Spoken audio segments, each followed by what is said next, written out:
কক্সবাজার বিমানবন্দরে অক্টোবরের মাঝামাঝি সময়ে আংশিকভাবে আন্তর্জাতিক ফ্লাইট চলাচল শুরুর আশা করেছেন বেসামরিক বিমান চলাচল কর্তৃপক্ষের chairman air vice marshal Mohammad Mostafa Mahmud Siddiqui. রোববার দুপুরে কক্সবাজার বিমানবন্দর পরিদর্শন শেষে তিনি কথা জানান। প্রস্তুতি শেষে পথে জানিয়ে তিনি বলেন, অক্টোবরের মাঝামাঝি সময়ে আন্তর্জাতিক ফ্লাইট চলাচল শুরু করা সম্ভব হতে পারে।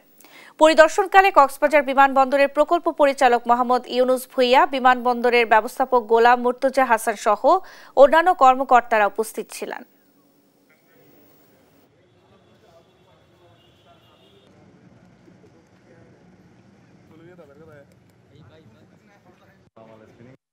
অক্টোবরের মাঝামাঝি সময়ে আমরা আশা করছি হয়তো আংশিকভাবে এই এয়ারপোর্টটি আন্তর্জাতিক ফ্লাইট পরিচালনা করার জন্য আংশিকভাবে রেডি থাকবে এবং আমাদের সমস্ত চেষ্টা আছে যত কষ্ট হোক, যত কাজের ব্যস্ত থাকুক, আমরা সেটা বাস্তবায়ন করার জন্য যা করা সবই করবো।